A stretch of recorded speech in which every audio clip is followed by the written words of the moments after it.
Good evening everybody. Welcome to NANDI'S POV.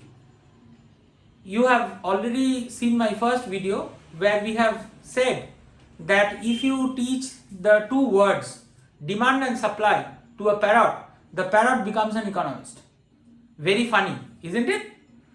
So here we will try to understand how the parrot will try to understand concepts of economics in his language, in his way and in his territory. Okay, so the lesson is going to be more interesting. This is not a lesson. By the way, this is not a lesson. This is our point of view. We will look into the concepts of demand from our point of view.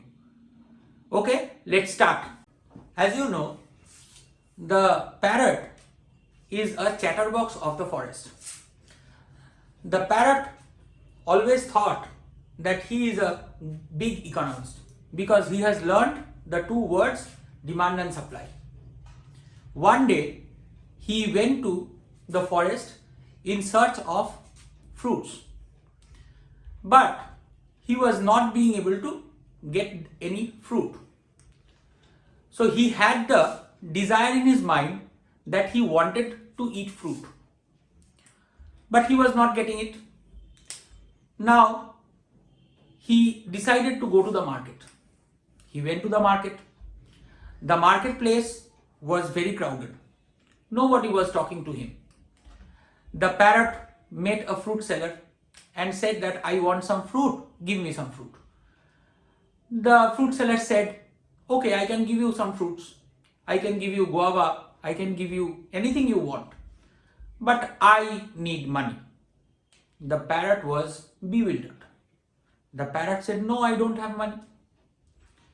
So what do we understand?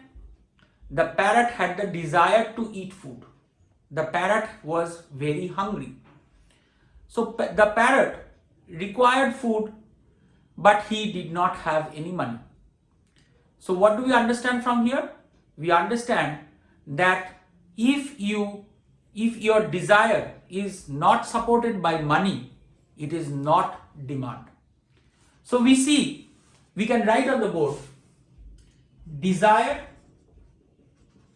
without demand, without the price is not demand. So you understand what you desire is not demand. The parrot had the desire to eat food, but he did not have the money. So his demand was not fulfilled. The money that the fruit seller asked for is the price. So you understand that the demand and price are two interrelated variables. So we come to another point, a variable. What is a variable? A variable is a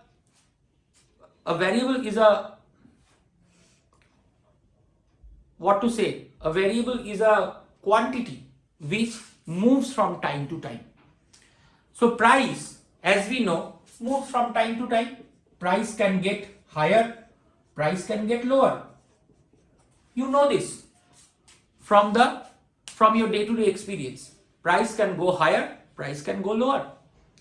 So demand has always a relationship with price. This relationship between price and demand in the language of economics is known as the law of demand. So what does this law of demand say? The law of demand says that if price increases, quantity demanded in the market will fall. That we see always. You think, for example, when you have high demand for beer. For example, today is 26th January. We are in this video. And 26th January is a dry day. All of you know this. So demand for beer and demand for drinks is very high, but you are not getting it legally at any shop, isn't it? So what will happen? If you want to buy beer, if you want to buy your drinks, or if you want to enjoy a drinking party with your friends, you are required to buy this beer or this drink at a higher price because your demand is high. You are asking for it. The parrot came back to the forest. The parrot came back to the forest and thought of earning money. Now, we will come back to the law of demand. What did I say? The law of demand says that if price increases, quantity will decrease. If quantity increases, price will decrease. Of course, when we go to the market when we see that rebate is going on, discount is going on, that means price is lower, more and more people flock to the market and buy higher amounts of goods. Have you been to Big Bazaar? Sometimes. You see in the newspaper every Wednesday, there is an ad, Maha Sale in Big Bazaar. What does this Maha Sale means? That if you buy goods at a greater quantity, you are getting at a lower price. So the law of demand is satisfied here. So if price increases, we will see that demand will fall. And if price falls, that means demand will increase.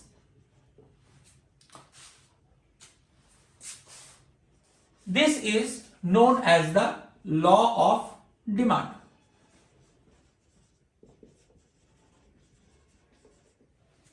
Now, in this law of demand, one question can come in your mind that if our income increases, I will be able to buy more goods and services. If I have a particular preference for a particular brand, for example, you like Marlboro cigarettes very much. So you will buy Marlboro cigarettes irrespective of the fact what is the price, isn't it? But in those cases, you will say that this law of demand is not working because I have my preference for Marlboro cigarettes. I am not getting, whatever may be the price, I will buy Marlboro cigarettes. So in those cases, what the answer to this law is, when a law is constructed, take it from me, when a law is constructed, it says that all other things remaining constant. All other variables are remaining constant. Just now I said about variables. Variables is a quantity which varies from time to time, isn't it? So, if your tastes and preferences,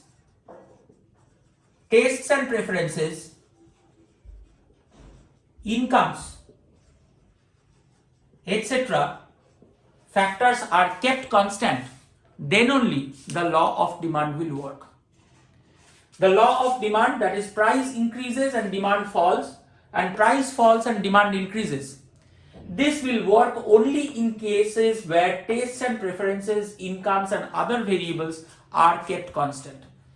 We will think that we are in a situation, we are in an ideal situation where all these variables are constant and price and demand are only varying.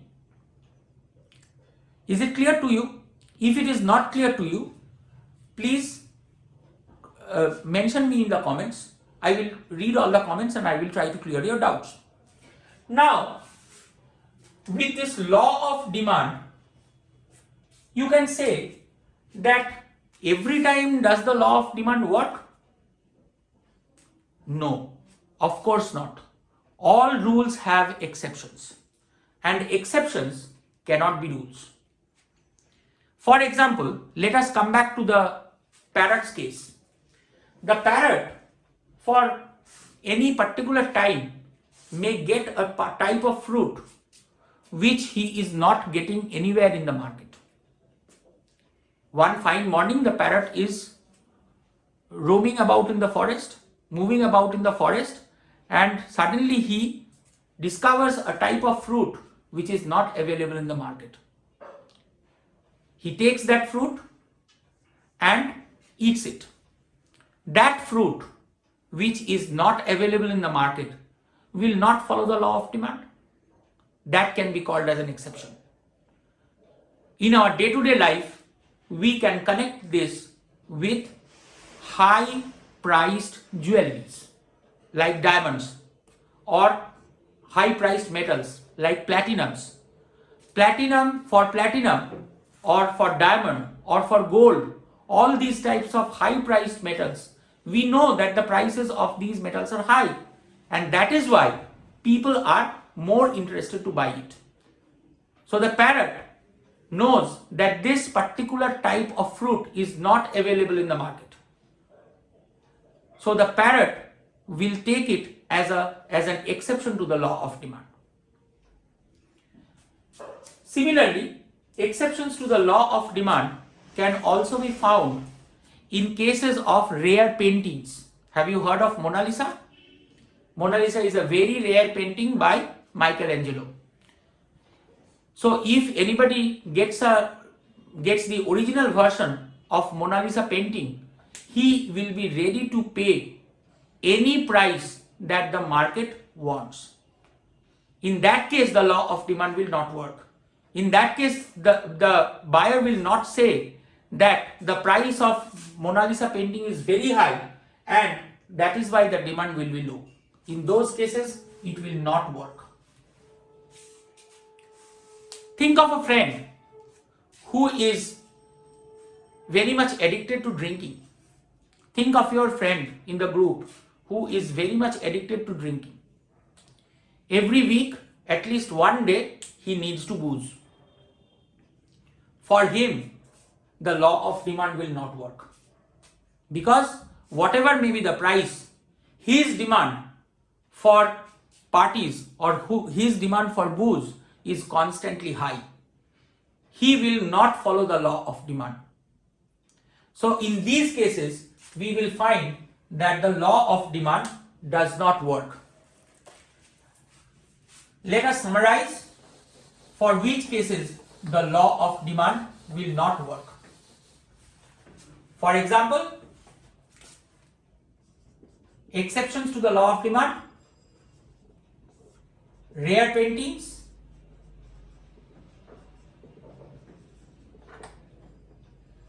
high priced metals,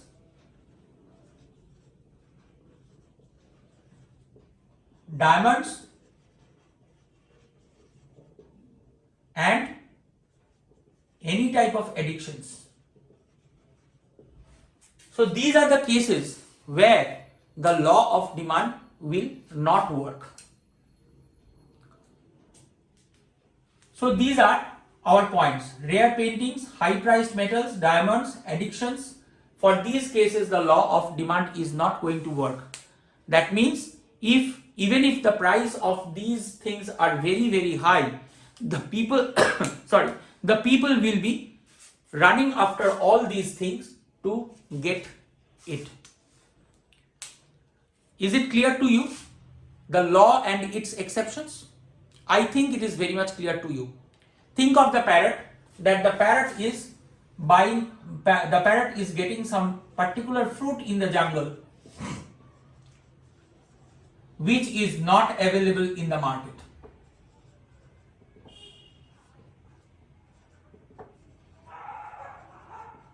He will consider it as an exception to the law of demand.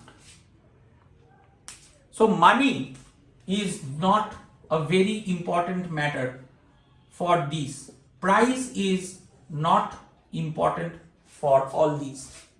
For all these exceptions, price is not at all important.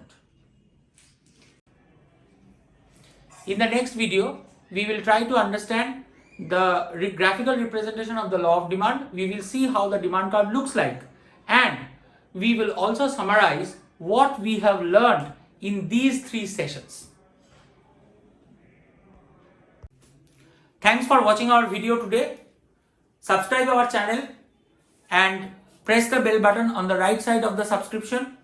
Your comments encourage me to make better videos, and also suggest that which type of topics you want to be discussed. Because in this channel, NANDI'S POV, we discuss all the topics of economics in the most informal way.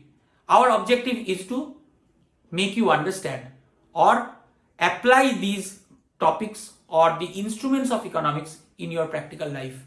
Thank you. Have a nice day.